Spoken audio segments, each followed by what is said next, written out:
Hi everyone, welcome back to starting engineer. दोस्तों, आज के इस वीडियो में बताऊंगा आप जेपीएससी एई कैसे क्रैक कर सकते हैं। स्टार्ट करने से पहले बता दूं, मैं जेपीएससी एई के through assistant engineer Jharkhand government में हूं। तो गाइस, सबसे पहले बात करेंगे इस वीडियो में कि आप अपना कॉन्सेप्ट बिल्डिंग कैसे कर सकते हैं। उसके बाद कोई भी एग्ज़ाम को क्रैक करने के लिए आपको उस एग्ज़ाम के बारे में जानना बहुत ज़्यादा ज़रूरी है कि उसका पैटर्न क्या होता है और उस पर क्या क्या चीज़ें आपको फोकस करना है। फिर मैं बात करूँगा बुक्स एंड मटेरियल्स। आपके पास कौन सी बुक्स एंड मटेरियल्स होना चाहिए जो कि जेपीएससी एई को क्रैक करने के लिए सफिशिएंट हो सके।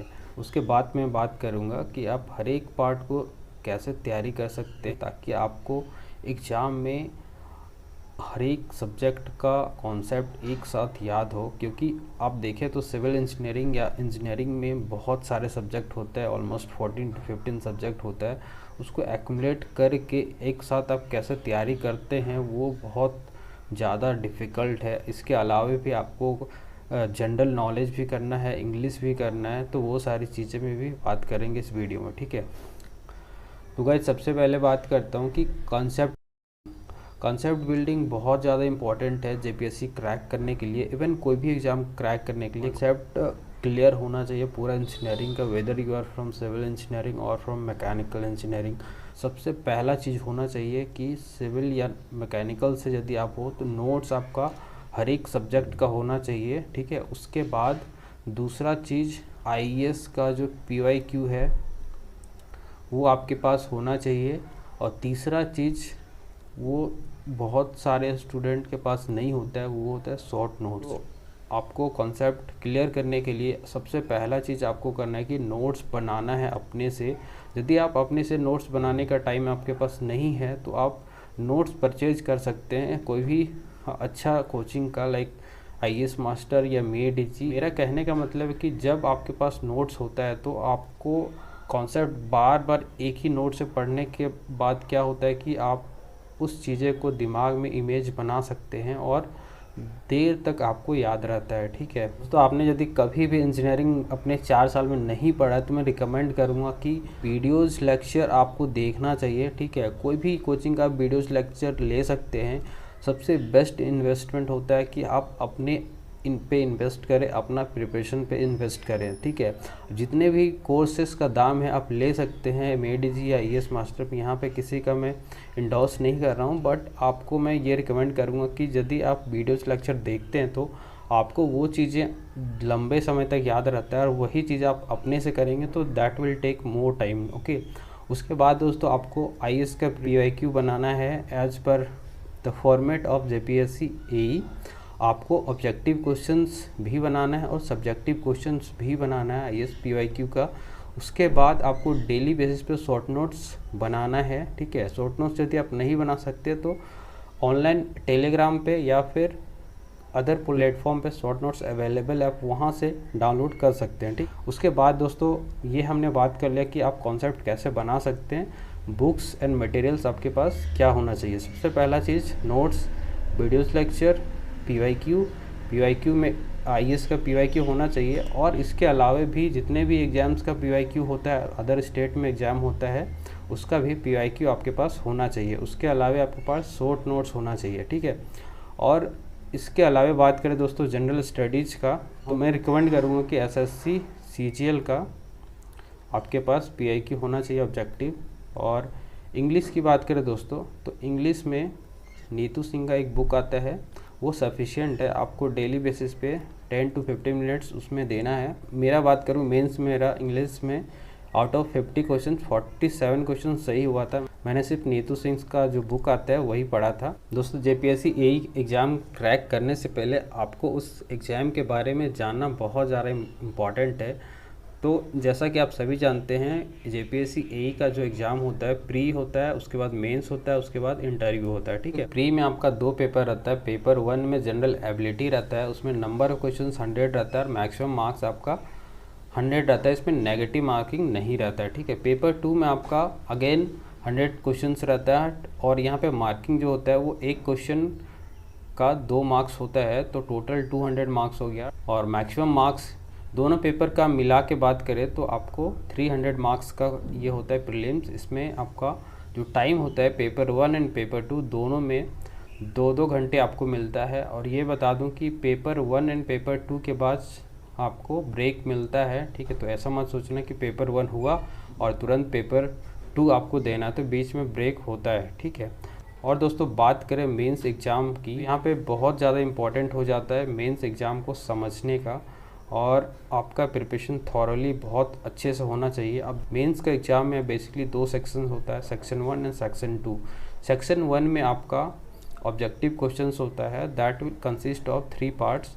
पहला में होता है जनरल एबिलिटी टेस्ट होता है, उसमें पार्ट ए में जनरल इंग्लिश रहता है, इसमें 50 क्वेश्चंस पूछा जाता है। जनरल स्टडीज़ में आपका 50 क्वेश्चंस पूछा जाता है, ठीक है। और हर एक क्वेश्चन यहाँ पे 2 मार्क्स का होता है। उसके बाद आपका 2 पेपर ऑब्जेक्टिव होता है, पेपर 1 पेपर 2। कंसर्न डिसिप्लिन, यदि आप सिविल से हैं तो सिविल, यदि आप मैकेनिकल से हैं तो आपका मैकेनिकल से ये क्वेश्चंस रहेगा, ठीक है। टोटल मार्क्स की बात करें दोस्तों तो आपका 600 आपका ऑब्जेक्टिव क्वेश्चंस का मार्क्स हो जाता है। उसके बाद बहुत ज़्यादा डिसाइडिंग फैक्टर जो होता है मेंस का एग्ज़ाम में वो होता है कन्वेंशनल पेपर। कन्वेंशनल आपका 3 घंटे का एग्ज़ाम होता है, 200-200 मार्क्स का होता है दोनों पेपर। हम लोग टाइम में बात करें दोस्तों तो हम लोग में इवन इफ जिसका 380 भी आ रहा था आउट ऑफ 600, उसका भी सिलेक्शन हुआ है कन्वेंशनल के बेसिस पे। और अगेन यहाँ पे आपका जो सब्जेक्ट कॉन्सेप्ट है वो बहुत ज़्यादा मैटर करता है आप कन्वेंशनल पेपर जब आप बनाते हैं तो। और ऐसे भी स्टूडेंट का मैंने मार्कशीट देखा हुआ है जिसका 440 भी आ रहा था, मेरा बहुत सारे फ्रेंड का इतना आ रहा था, और उसका जो फाइनल सिलेक्शन होता है यानी मेंस में क्वालिफाई होता है, मेंस का रिजल्ट में उसका नहीं हो पाया because of the bad concept of the conventional paper. उसके बाद दोस्तों आउट ऑफ 1000 मार्क्स आपका यहाँ पे रिजल्ट आता है मेंस का, और उसके बाद आपको इंटरव्यू के लिए कॉल आता है। तो इंटरव्यू में बेसिकली क्या होता है कि 200 मार्क्स का होता है, इस पर अलग से मैं वीडियो बना दूंगा। लेकिन इंटरव्यू में बेसिकली क्या पूछा जाता है, करंट अफेयर से रिलेटेड पूछा जाता है, और आप जिस डोमेन में काम कर रहे हैं उससे भी रिलेटेड पूछा जाता है, और फिर आपका जो सब्जेक्ट नॉलेज है वो भी चेक किया जाता है, ठीक है। मेरा बात करें पर्सनली तो basically at that time I was assistant professor. तो मैंने बोला कि मैं असिस्टेंट प्रोफेसर हूँ, तो उन्होंने पूछा कि कौन सा सब्जेक्ट पढ़ाते हो, तो वो सारे सब्जेक्ट से रिलेटेड ही मुझे पूछा गया था। तो मेरा इंटरव्यू काफ़ी अच्छा गया था। दोस्तों आप बात करते हैं कि आप हर एक पार्ट को प्रोपोर्शनली कैसे तैयारी कर सकते हैं, टेक्निकल पार्ट है, non technical part, okay.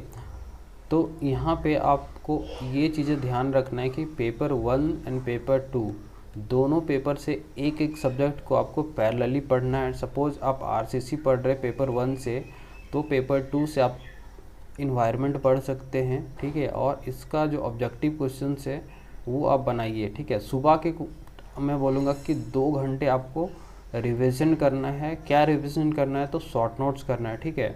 Basically मैं मॉर्निंग्स में क्या करता था कि 30 मिनट करंट अफेयर पढ़ता था, उसके बाद 2 घंटे या 2.5 घंटे ऑलमोस्ट मैं रिवीजन करता था सारे सब्जेक्ट्स का, शॉर्ट नोट्स का। तो आप 2 घंटे में आप 2 से 3 सब्जेक्ट रिवीजन कर सकते हैं शॉर्ट नोट्स से। उससे क्या होता है कि आपका जो टच है हर एक सब्जेक्ट पे बना रहता है और चीज़ें आपको याद रहता है।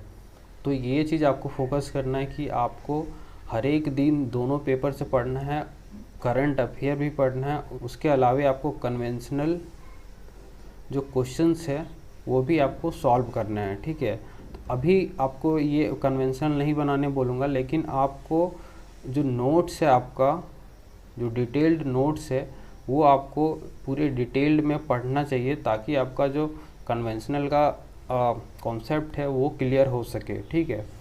और इसके अलावे बात करें दोस्तों प्री के स्पेशली बात करें तो स्टार्टिंग में आपको प्री को माइंड में लेके तैयारी करना चाहिए, क्योंकि प्री के बाद आपके पास इनफ टाइम होता है, आप मेंस की तैयारी कर सकते हैं, ठीक है। लेकिन फिर भी बोलूँगा कि आपका जो नोट्स है कन्वेंशनल वो आप पढ़ें। उसके अलावा दोस्तों नॉन टेक्निकल की बात करें तो नॉन टेक्निकल में आपके पास जैसा कि हमने बोला कि रिवीजन के लिए आपके पास एक बुक होना चाहिए, तो लूसेंट आप ले सकते हैं। उसके अलावे करंट अफेयर जो होगा आपका यहाँ से आप स्पीडी का ले सकते हैं, जो मंथली आता है वो पढ़ेंगे, वो सफिशिएंट है करंट अफेयर के लिए। एंड देखो हम लोग क्या करते हैं कि जो जितने भी इंजीनियरिंग स्टूडेंट तैयारी करते हैं तो वो टेक्निकल पे ज़्यादा फोकस करते हैं और नॉन टेक्निकल पूरा छोड़ देते हैं। तो वो चीज़ आपको नहीं करना है। तो नॉन टेक्निकल में भी बेसिकली मेरा ऐसा एक्सपीरियंस है कि जितने भी क्वेश्चंस पूछा जाता है वो ऑलरेडी किसी और एग्ज़ाम में पूछा गया है, वही सारे क्वेश्चंस रिपीटेड होता है। और जो नॉन टेक्निकल पार्ट होता है इंजीनियरिंग एग्ज़ाम में वो काफ़ी ईजी होता है। तो इसके लिए मैं रिकमेंड करूँगा कि एसएससी सीजीएल का जो PYQ है वो आपको ख़रीद लेना है। तो दिशा का एक आता है, वो आप ले सकते हैं। उसमें क्या होता है कि क्वेश्चन दिया रहता है और उसके नीचे ही एक्सप्लेनेशन दिया रहता है, और जितने भी साल में पूछा गया वो भी रहता है। तो ये काफ़ी हेल्प करता है, और आप उसमें देखेंगे कि एक ही क्वेश्चन बार बार रिपीट होता है। ठीक है, तो दोस्तों JPSC AE से रिलेटेड आपको कुछ भी डाउट है तो आप कमेंट सेक्शन में पूछ सकते हैं, या फिर इससे रिलेटेड आपको कौन सी टॉपिक पे वीडियोस चाहिए वो भी आप बता सकते हैं कमेंट सेक्शन में, so that I can make videos on that topic. दोस्तों बात करें JPSC AE वैकेंसी की, तो JPSC AE का वैकेंसी बहुत जल्दी आने वाला है। तो आपका अपना तैयारी लेवल है वो हमेशा हाई लेवल पे रखना है, और आपको मेहनत करते रहना है। Definitely you will get the success. मेहनत हमेशा काम आता है, वो चीज़ें आपको देखना है। और यदि इस चैनल पे आप नए हो तो चैनल को सब्सक्राइब कर देना। Thanks for watching.